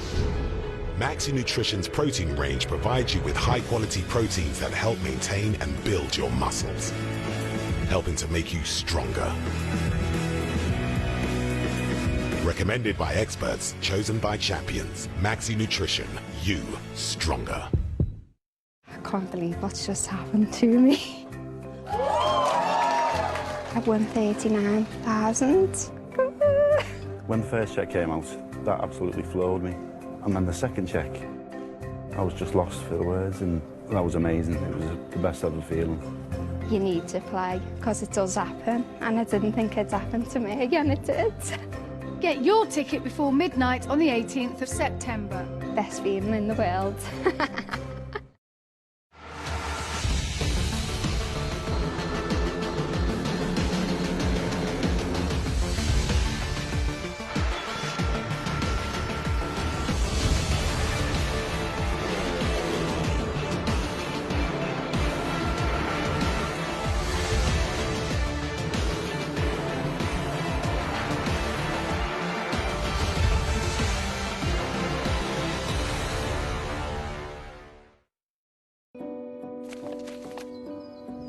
It's the one they train hardest for. Two teams with one goal. To bring home the cup. The Solheim Cup is heading east to Europe. Team Europe versus Team USA. It's their moment, and they fully deserve it. The Solheim Cup starts Friday, live only on Sky Sports. One of the toughest tracks in Formula One, sponsored by FairFX, the Singapore Airlines Grand Prix weekend, live only on Sky Sports F1.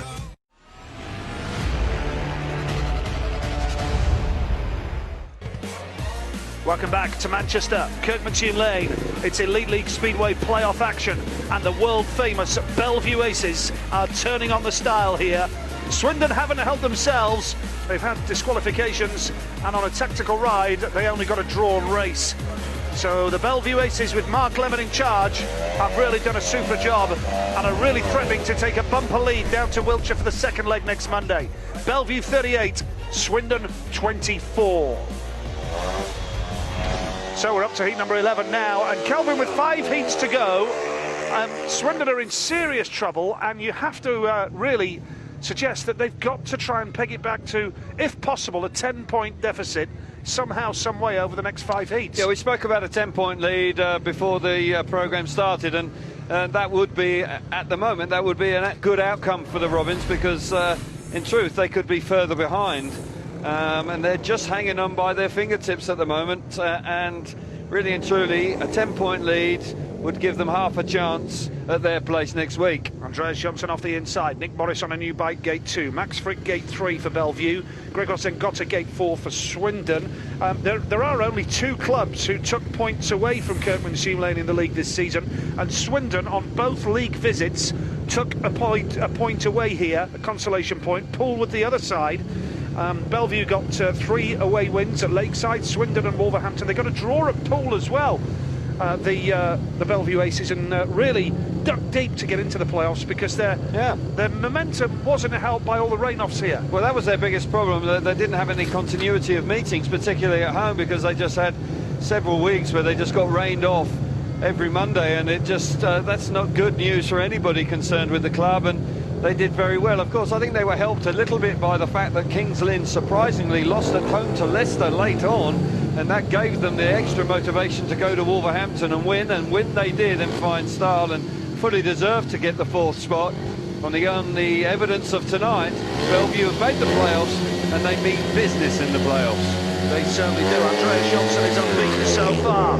Now, away from the start, Nick Morris, well, he has made a quick start there, and I'm sure Bellevue may want to take a look at that again. Here around the outside comes Gregor Zengotta in yellow and black, but Zengotta looked as though he was getting in a bit of trouble there. Oh, he's just held on for second place. Swindon on a 5-1. This would be a huge boost for them, but look at Johnson in red.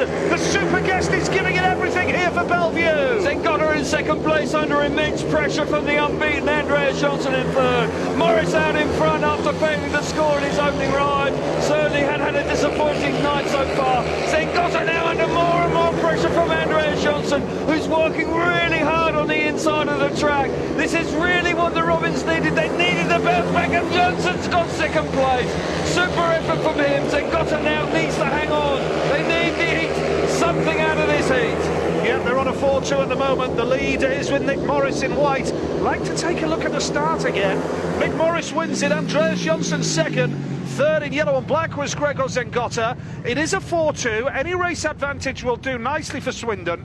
But it has to be said that Nick Morris, his start there was so quick. I need to see it again, but you know, when we talk about riders and the starting procedures, and particularly the James Sargent issue at Coventry, where James and certainly Gary Havelock feel that he's harshly treated, well, interesting to see the restart of that one. Nick Morris, Andreas Johnson, Gregor Zengotta, 4-2 to Swindon.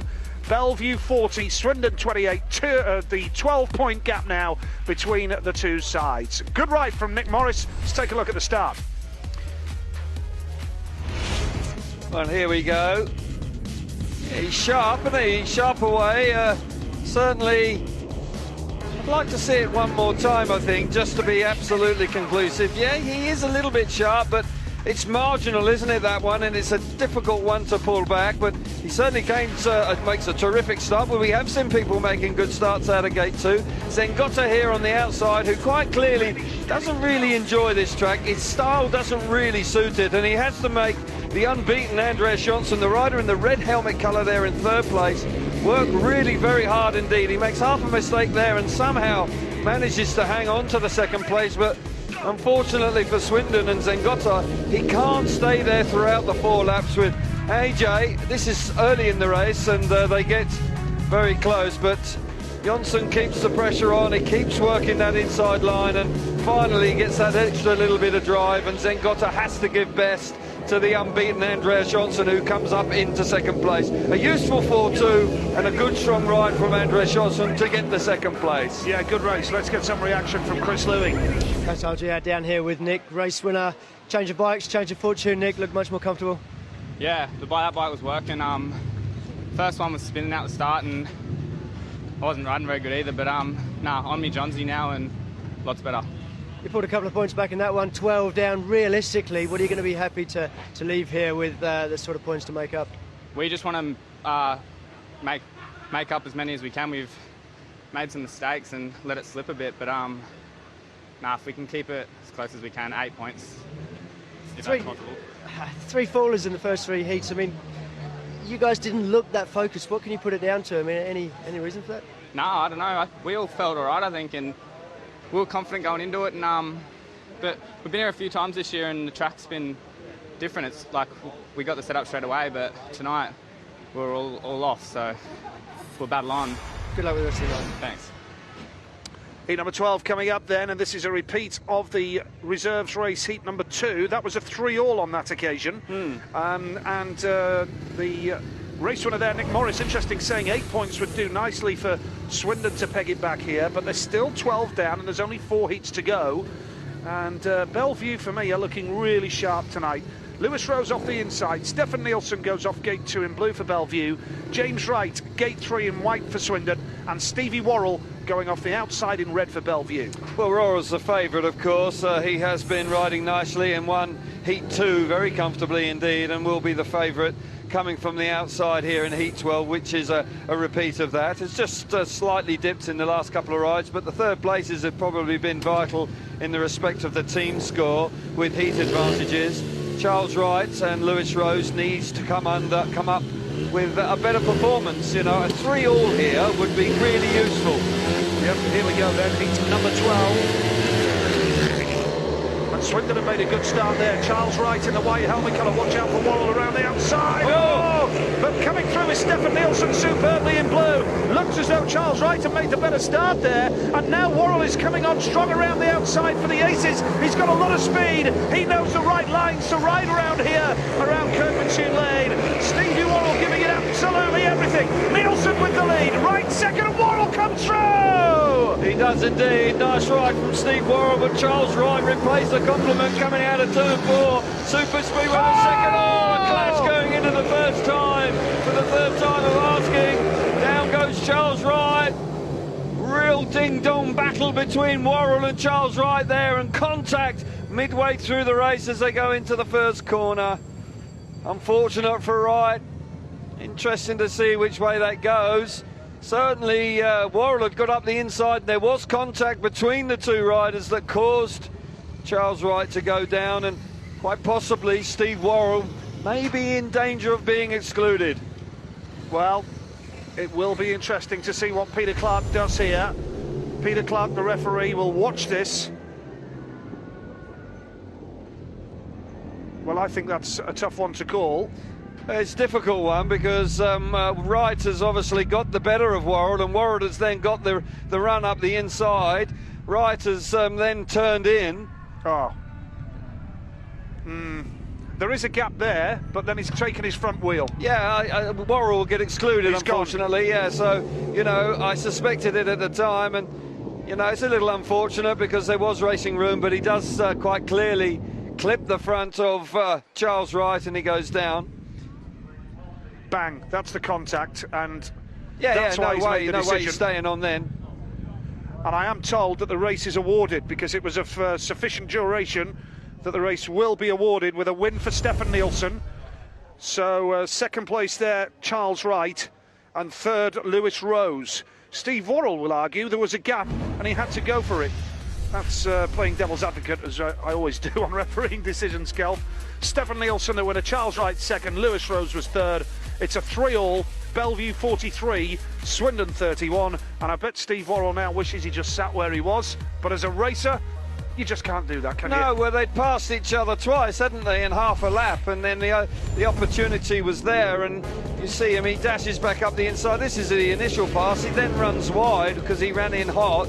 That allowed Charles Wright back up the inside, and then he tried to make the move again, and, you know, there was racing room there, but unfortunately with two riders across the track. This is the initial move with Worrell going up the inside. He runs a little bit wide, and that allows Wright to repass him as they come out of turn 4. They start the next lap. Worrell's got that little bit of room. It just tempts him in there, but unfortunately he just clouts Wright on the way through, and it's rather unfortunate. Yeah, brilliant stuff then for the reserve Stefan Nielsen there for Bellevue. Bellevue still lead here 43-31, so it's their meeting right now. And an interesting guest, Isle of Man TT legend John McGuinness, who loves his speedway here at Bellevue, Chris Louis. He does love his speedway here. He's taken time out of a very busy schedule as well. You're racing at Scarborough at the weekend, you're off to France next weekend as well, so it's been a busy time for you, but still finding time for your speedway. Yeah, we changed the flights actually. We've got a 7:45 flight to Nice tomorrow, but I wanted to go and watch my beloved Bellevue Aces in the playoffs tonight. So yeah, it's been a fantastic match and superb. Yeah, we're really, really busy here then everywhere. Still loving my racing and still loving my speedway. It's good. And mixing up the events, obviously known as a TT legend, but Scarborough was an international road race meeting, and then 24-hour endurance race at the weekend in France. So mixing it up quite a bit out there. Yeah, it's a busy programme. Yeah, we're doing the 3 rounds of the World Endurance Championship. One was Le Mans, one was in Germany a couple of weeks ago, and this one's at the Paul Ricard circuit in south of France. So yeah, we're doing okay. We're struggling a little bit, but hopefully we're getting the top 5 in the world. And you know, and 43-year-old, not getting any younger, but still enjoying it, and hopefully we'll be racing next year doing the same thing. And still ultra competitive. That's the main thing. When you can't win races, I'm sure you'd be hanging up the suit. Yeah, I mean, the TT was amazing for me. You know, we won the electric bike race and the senior TT. That's the one we wanted, and you know, lapping race records. It was, I don't know where it comes from, but I still just love being on my bikes, and we're still competitive, and you know, long may it continue. And the Aces tonight having a good meeting, looking towards a new home next year, just about 100 metres up the road. But they'll be looking to make the final in the playoffs and come back here for one last meeting. Yeah, I hope so. They deserve it. They've been trying hard all year. I've been to most matches down here when I've not been racing, so for them to get into the playoffs is great. And they're on fire tonight, and hopefully I'll get a director's chair on the other side of the road there for next year for the new stadium. But I used to come to the old Hyde Road with my parents years and years ago, and I've been a fan for years. And you know, I think they were in the finals in 2005. I was here that night against Coventry, I think it was. It was a great night, so hopefully they make it to the final.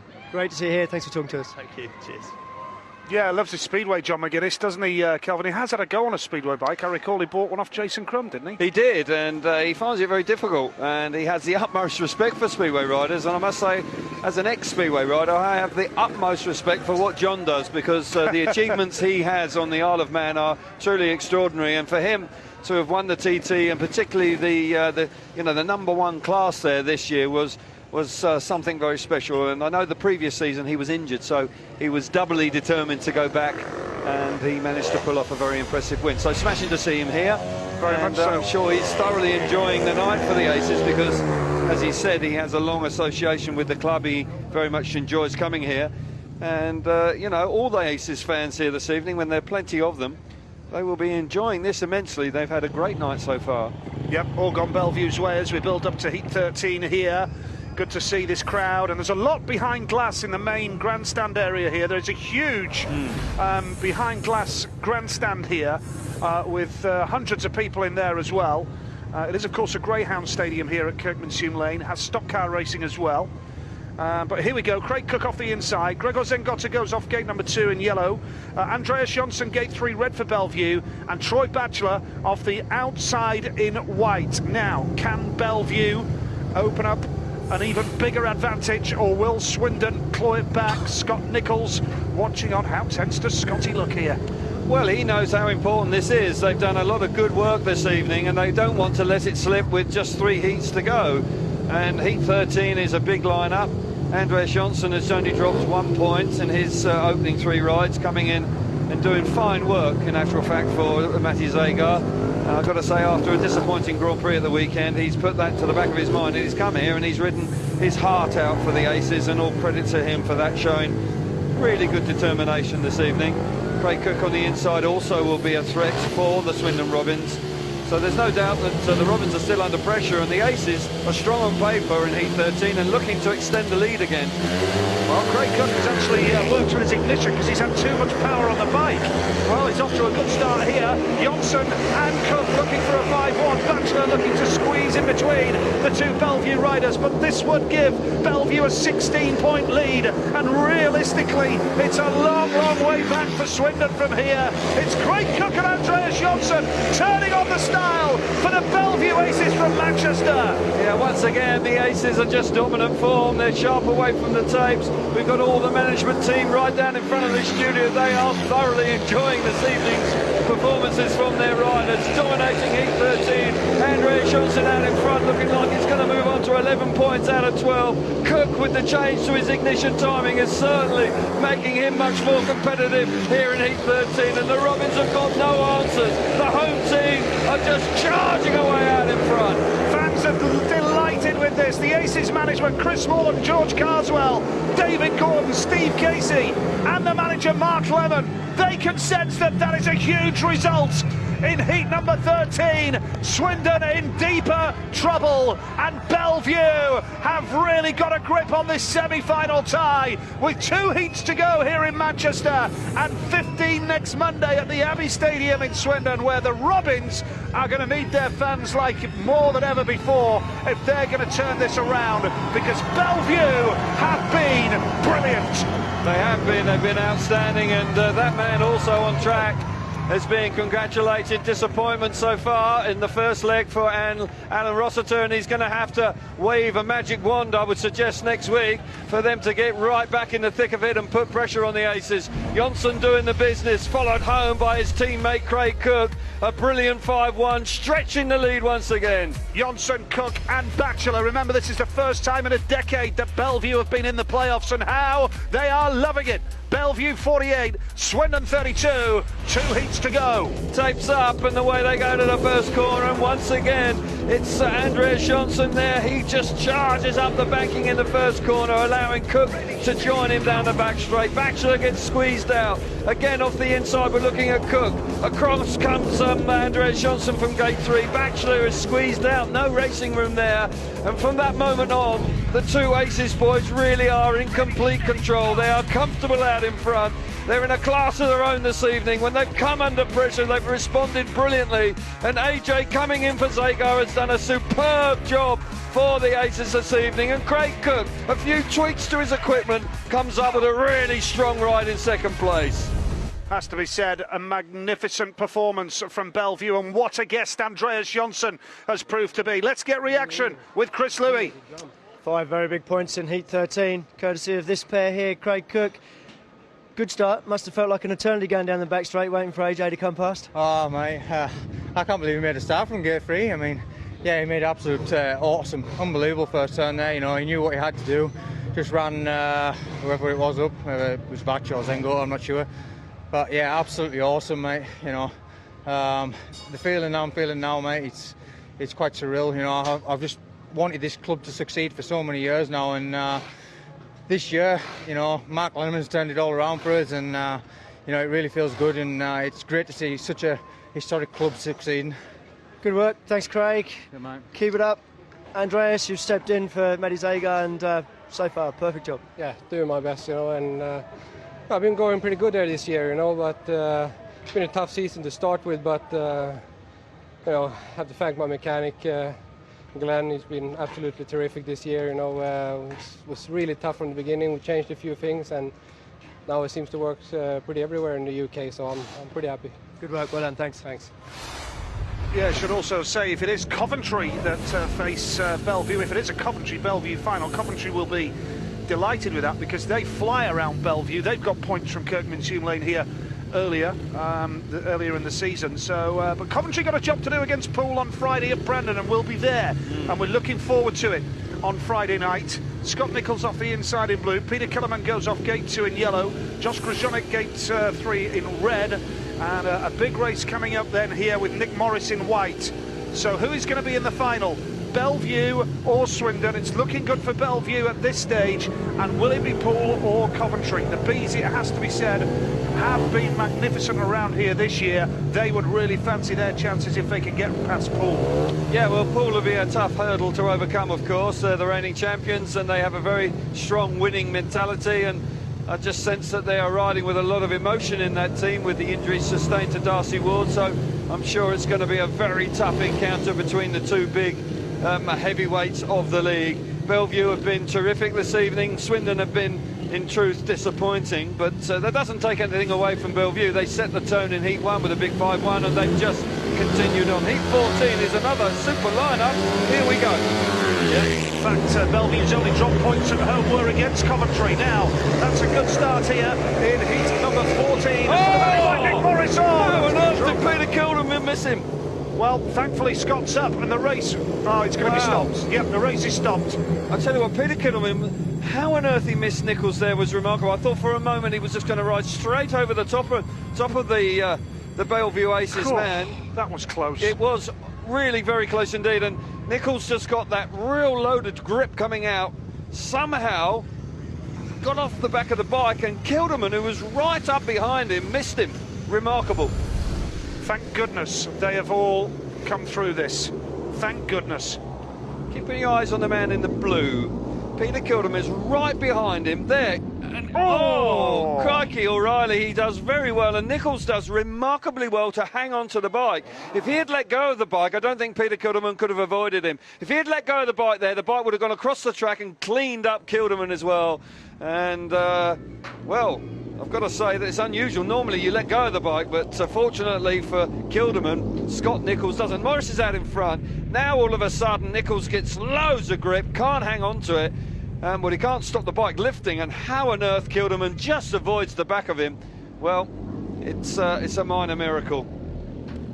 Well, there is an exclusion. It is Scott Nichols, no major surprise, so there will be a restart with 3 riders only. Morris and Kilderman up against Grzonek. And thankfully, they're okay. And the way Killerman avoided Scott there is great. And I think, Chris, we're going to breathe a huge sigh of relief here after seeing that. And you've got Alan Rossiter with you now. Yeah, absolutely. That was a really close call for Scott. He actually looked like he pulled himself into the bike, which did himself a big favour there, not to get collected by Peter Kilderman. And little things like that can make a difference. 16 points down, that's going to help your cause a little bit. Yeah, a little bit, but we're going to make sure we make another start again and get back in fighting, you know. For the first time tonight, our reserves have done the job, really. Not fantastic, but they've got the paid 13, and our heat leaders have let us down tonight. So, you know, we're going to have a big wake-up call next week if we want to qualify for the final. Yeah, the big difference was early doors 4 fallers in the first 6 races. That's made a big difference. Yeah, it was. You know, that was it. You know, 2 of our heat leaders and our second trim, crashing. You know, and we can't give these people, in the final or semi-final anyway, any advantage at all. If it wasn't going to be tough anyway with the points difference, you know that Bellevue have already come to Swindon and put in a great performance so far this year. Yeah, but it was in the period when we were changing before Darcy came along, and I'm sure that it's not over yet. And the rain's now coming down just to make it that little bit harder. Oh, it's going to be like an ice rink now, isn't it? Thanks, Alan. Cheers. Well, the rain coming down here, right on cue. Heat number 14 it is. It's drizzle at the moment. Bellevue with that home record, as we say, they're only dropping points at home to Coventry. They got an away win and a draw from their 2 visits here, so that'll be an interesting final for sure. Poole and Swindon twice, the other 2 Elite League clubs to take Elite League points from Kirkylake this season. And here, it's all going Bellevue's way, but just a little chance to Swindon to peg it back slightly here in the latter stages, heat number 14. Well, the track will change very quickly because it is drizzle, but I would sort of describe it as heavy drizzle, Nige, because it's coming down quite hard. It's like that fine rain that soaks you through. It's that fine rain, exactly. You get wet very quickly. But no, it's an opportunity, you're right, for Swindon Robins to try and limit the damage a little bit and give themselves half a chance for next week's meeting. Nick Morris had made a super start initially from the outside in the original staging. Need Peter Kilderman to do something from gate 2. Yep, here we go, heat number 14 then. What can Swindon do here? That's a great start from Josh Krashonik in the red helmet colour. And now charging through, here's Peter Kilderman. Nick Morris will have a go as well in the white helmet colour. Turns 3 and 4, and it's fun and games there with Josh Krashonik going square in the turn. Peter Kilderman with the lead then. Josh Krashonik is second. Nick Morris is third. Swindon are on a 4-2 right now. They are indeed, but conditions have changed dramatically quickly, and it's really very difficult with Peter Kilderman only just about staying on the bike. Riders having to search for the grip very wide indeed. Extremely greasy coming into the corners. Nick Morris, riders really are riding on the edge of a precipice. They're only just being able to hang on. Kilderman was good in the first corner, cutting back to the inside and somehow getting himself to the front. A lap to go. These will be very useful points for Swindon, but Nick Morris, I've got to say, he needs to just hang on in there because he's only just staying upright. Yeah, it's awkward with the rain pouring down now here in Manchester. This was forecast early on.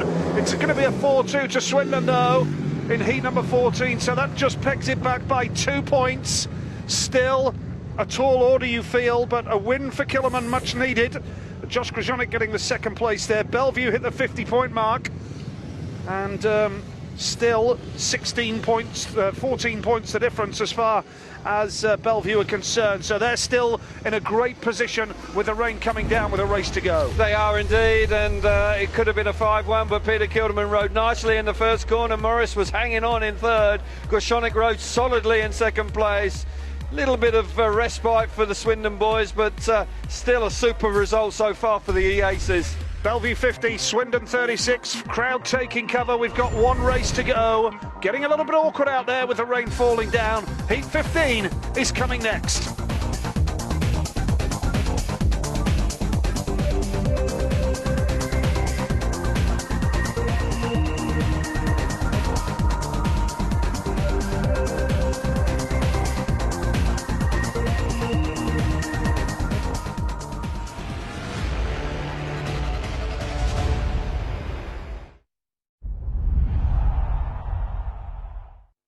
So there's this guy, right? The believer. No odds too long, no dream too great, he always says. And Generous John, first to the bar, last in the cab. When he wins, he gets them in, which keeps Brightside here smiling. This boy's eggs are always sunny side up. They are the dreamers, the glory seekers. They are the have-a-go heroes of Saturday afternoon. They are the betting men. And this is the Ladbrokes Live. Join in with the Ladbrokes app. Tana inyong pag-akago ng hanar ni tabarin yung natinitoro rin ako sa mga mat. Inyong pag-yagan ako to kailan ko. Nanokdo kami kapyasok ko na. Tisok to ano ka mo sukar din. Tang natikil lang man. 4.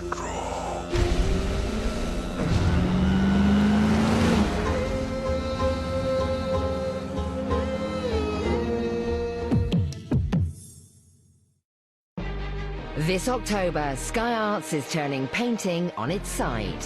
This is Landscape Artist of the Year. Frank and Joan are back to find the artist who can capture the drama of Britain's landscapes. Challenge is about to begin. But who can do justice to the National Trust's greatest treasures? She's created something that looks like the house out of Psycho. And have the chance to follow in the footsteps of the masters. Yes, that's fantastic. This is cow manure. Yeah. Whoa. Artists, your time is up.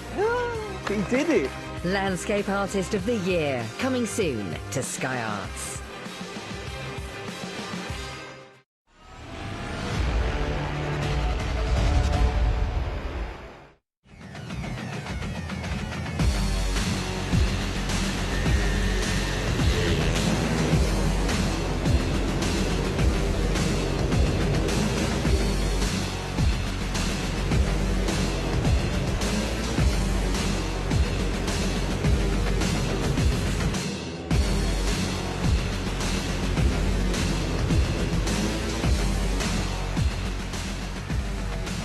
Yeah, some more live Speedway coming up here on Sky Sports this Friday night. The Elite League Speedway playoff first leg, Coventry Bees and Poole Pirates, and how we're looking forward to that one. 8 o'clock on Sky Sports 2. If you're in the Brandon area, get yourself along there. And then next Monday, the second leg of the playoff semi-finals. We're at Wimborne Road for Poole against Coventry, 7:30, Sky Sports 2. And on the same show, the return leg of this, Swindon versus Bellevue at the Abbey Stadium. Back to back, we do one race at one venue, then flip to the other to keep you right up to date with the playoffs second leg. Both meetings live, 30 races, Sky Sports 2, 7:30 next Monday.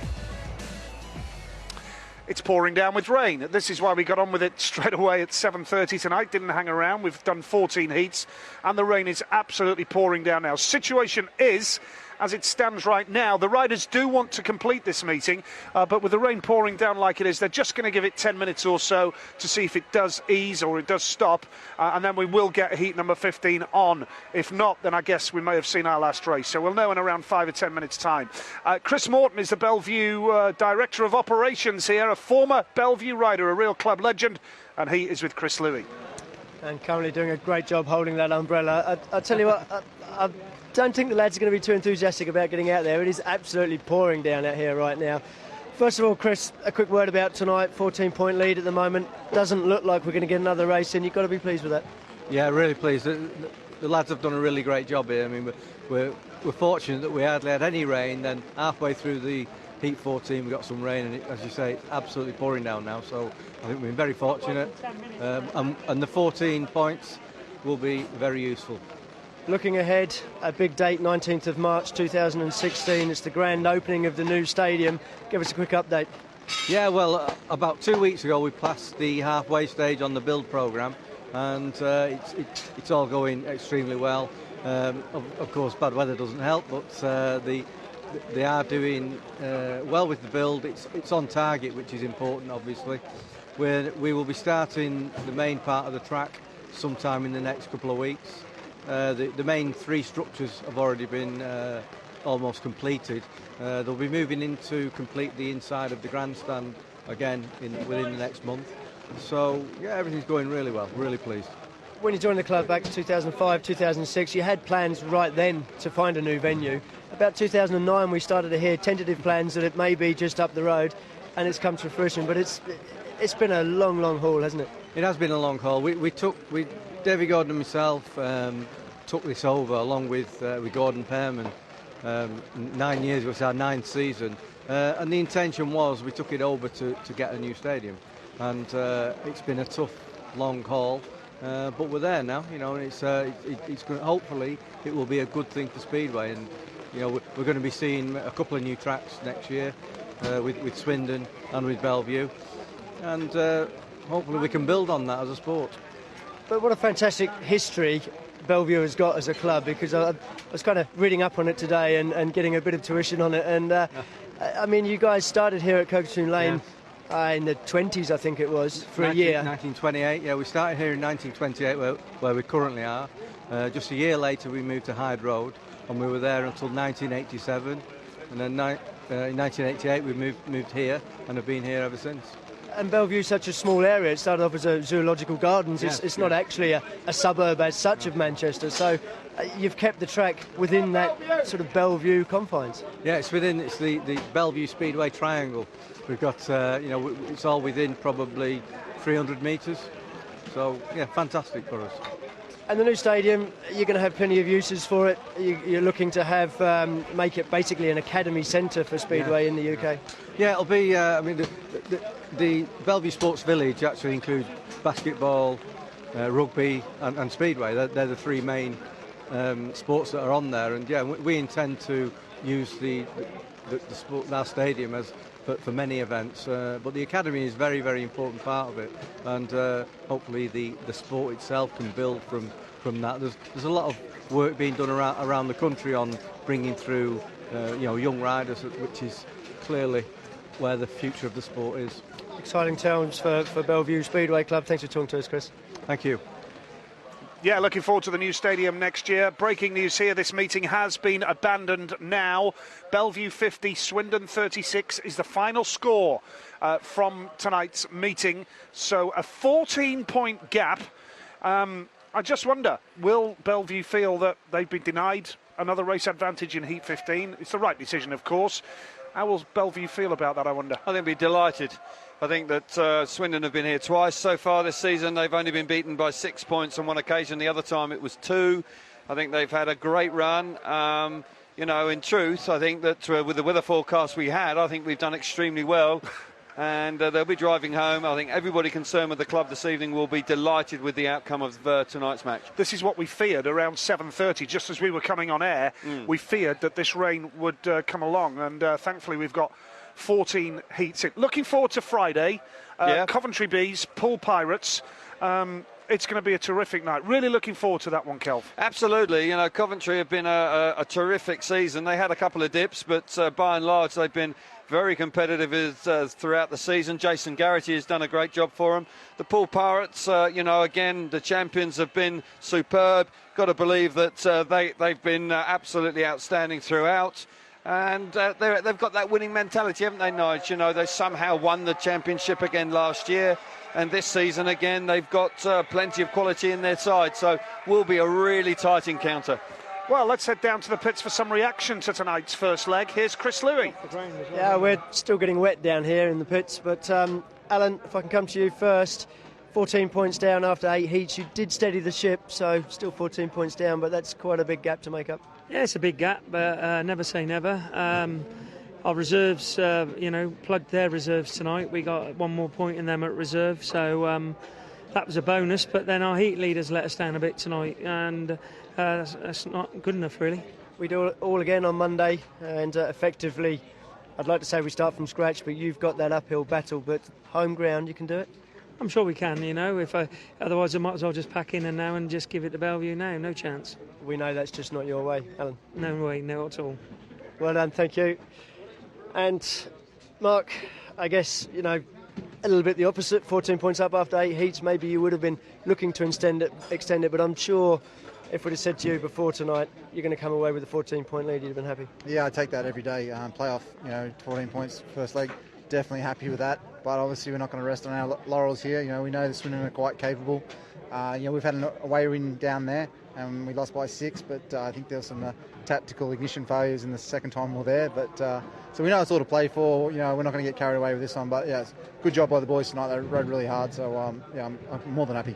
And you won't let them be complacent with 2 good results down there, because the playoffs, semi-final, different beast altogether. Yeah, exactly, and it's finals time. Everything's to play for. This is the time to step it up and do the business. The business end, and this is only one part of the step to obviously to make the final. So there's still work to be done, and these boys are quite happy. They've got a quite good mentality about them right now, and they're focused. So it's just obviously we've got to wait now until Monday. A full team effort, 1-7, but if there was an ace in the pack, Andreas Johnson was a great guest, wasn't he? Yeah, AJ did a splendid job. He's been a thorn in our side this year when the Lakeside have come down or come up to travelled up here. So it was a pretty easy decision to make once we knew Matty wasn't going to be fit enough. And we wish Matty well, speedy recovery, mate, and also Darky, stay strong, brother. Good words. Great job tonight. Good luck on Monday. Thanks, Chris. Well, interesting that Alan Rossiter is not giving up, and you wouldn't expect him to say that. No. Is there genuine belief that a 14-point gap can be clawed back? Something about a hope in it as well, I think, Nige. I think that they're going to need a bit of good fortune to go their way. They had a dreadful start to tonight, and that's why, really, right from the word go, the tone was set by the home team with the big 5-1 in Heat 1. But they're going to need some of the Bellevue boys to be slightly off colour for them to get back in it. But it's not impossible. It's not impossible, and he has to instill that in his team. Otherwise, it will become embarrassing. And they've had a good season. They worked so very hard to get into the playoffs. It would be very disappointing if they go out with a whimper. Well, Scott Nichols will be a happy man right now. His side have done a great job tonight, the Aces, and he is with Chris. As far as Brolly girls go, he's not much to look at, but... Take offence to that, mate. No, I'm sure you won't, Scott. Right decision. Never going to get the last heat in, were we? No, it's you could see in Heat 14 that track was starting to get really quite tricky then, so common sense prevailed. Looking at the forecast, we're just really fortunate we got the meeting on, and for us, we've got a fairly decent lead.